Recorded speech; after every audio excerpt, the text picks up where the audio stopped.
Dear students, in this 21st century, do you understand your parents and their expectations upon you? Do your parents understand you?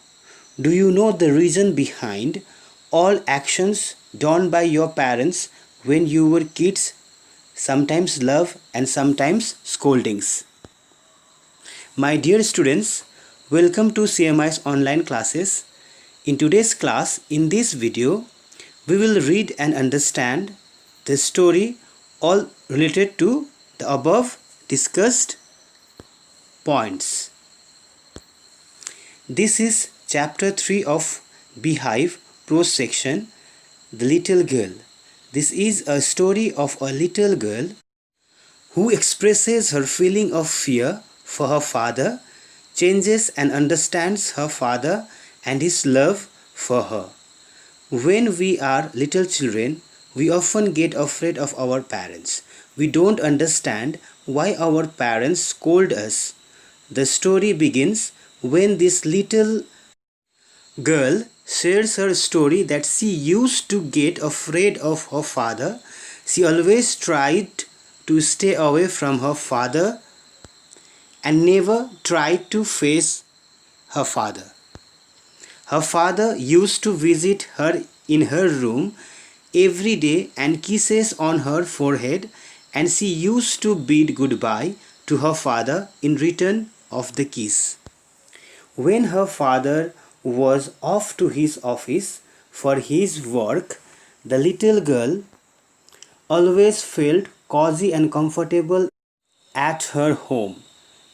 In the evening, when the father returned home, she used to hear to the loud voice of her father, and with fear she used to listen to his father's voice calling out his mother.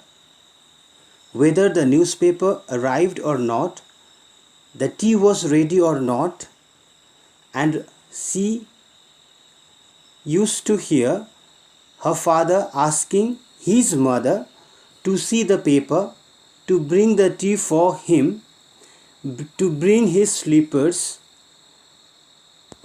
and so on.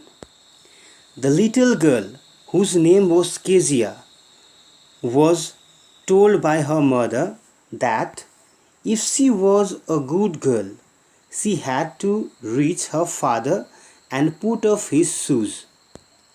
When she reaches to her father says, after putting on his spectacles, he says to put off his shoes and also asks her whether she was good for the whole day or not.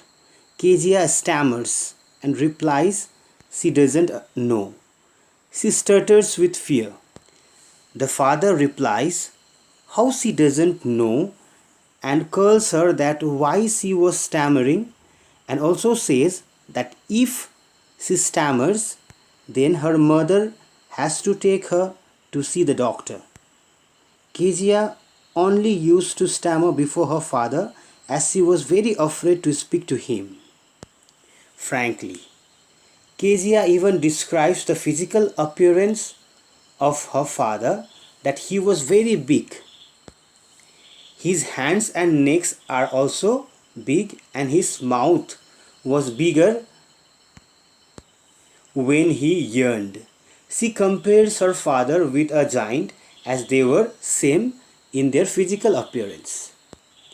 Kezia's grandma used to send her to the drawing room to spend her time with her parents, her father and mother, every Sunday.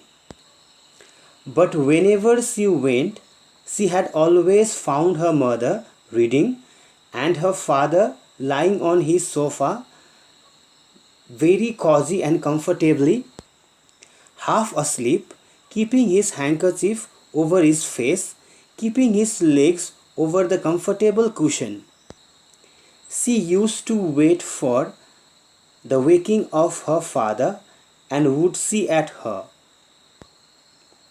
Her mother says her that staring at her father makes her look like a brown owl.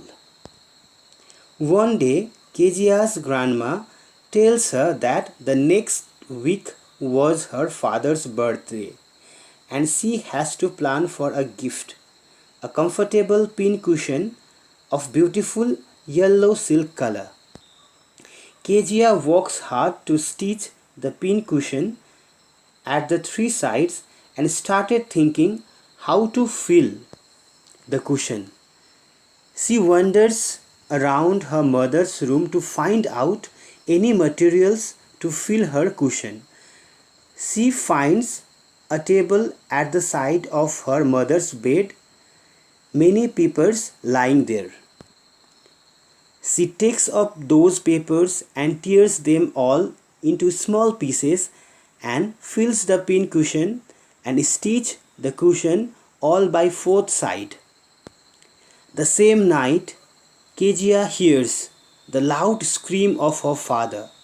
Everyone in the family member, servants, search for the papers. It was the paper of speech for the court authority.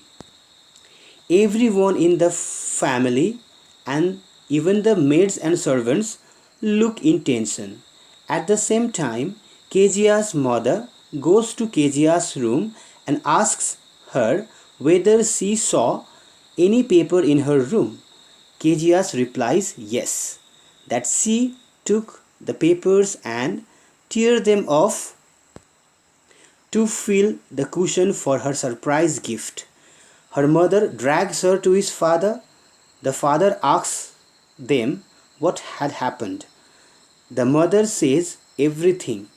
Then father asks her what she had done.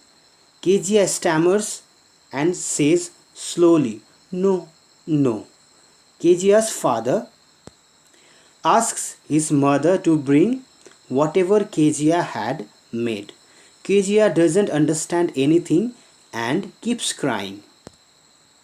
In her room, Kezia's father comes to Kezia's room with a scale at his hands and says that she has to get punishment for what she had done. Kezia keeps on crying and says no, no and no.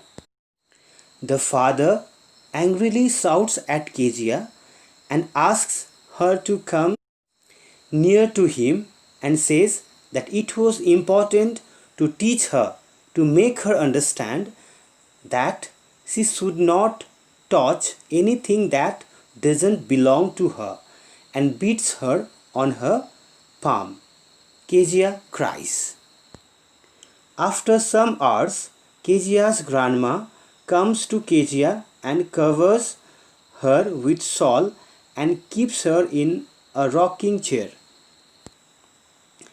Kezia wraps her grandma by her hands and asks her that why God makes fathers.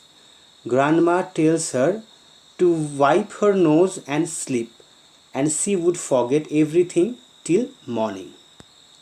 Grandma tells that she tried to console her father, but he was so angry, that's why he didn't listen to his mother also.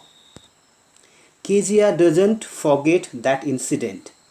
Next day, whenever she sees her father, she hides her hands and her face becomes red of fear.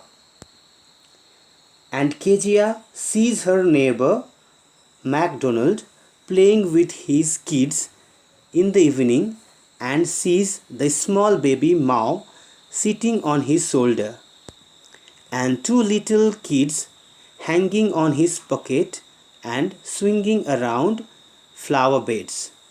The children spray water to their father. They were all laughing and playing and trying to catch each other.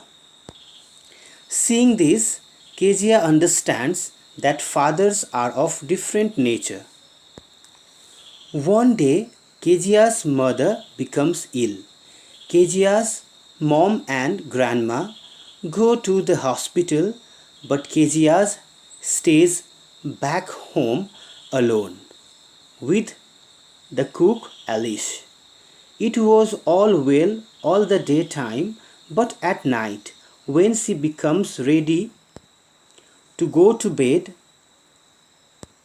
she fears what she would do when she has nightmares. She often used to have nightmares, and she says to her cook that she couldn't sleep alone as her grandma used to care her whenever she used to have nightmares. The cook Alice tells Kezia not to scream at night and wake her poor father up, but the same nightmare comes in her sleep. A butcher with a knife and rope, with a cruel smile, coming near to Kezia. Kezia cannot move and screams, "Grandma!"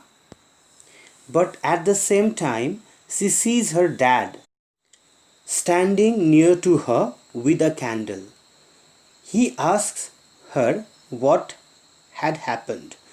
Kezia says that there was a butcher and a knife. Father takes Kezia to his bedroom where she sees some scattered paper and a half cigar. Father puts that half cigar to the fireplace and keeps those papers aside, and also keeps Kezia properly in the big bed, and he also sits aside Kezia. Kezia was still in her sleep. She was in half sleep. Her mind still had the same memory of the horrible dream. The father was also very tired, so she also sleeps aside Kezia. Kezia thinks about her father and speaks to herself. She thinks and she speaks to herself that how poor and alone her father is, how hard he works. He doesn't become like McDonald's every day. She also thinks that she had even torn his important papers of speech. She wakes up. Her father also wakes up and asks her if she had the same horrible dream. Kezia says that her head was near his father's heart and says that his father has a big heart, and thus the story ends here. So by the end of the story, Kezia was able to understand her father. Now she loves her father. She is no more scared of her father. In the same way, as we all grow up, we start understanding our parents, like whatever they do for us. Each and everything is for our goodness, to teach us good lesson, and thus it is our responsibility to make this bond stronger. A bond, a relationship between parents and children. So children, this is a very good story that will obviously help us to understand our parents, how hard they work for us, what dreams they have for us. So for those dreams, they work hard for us, they do everything for us, and it is also our responsibility, our duty to take care of their dreams and to stand there always for our parents. I hope you have understood this chapter with the explanation and are now able to complete the exercises provided to you in this chapter. So this much for today's class, students. We'll see and meet in the next class with the new chapter.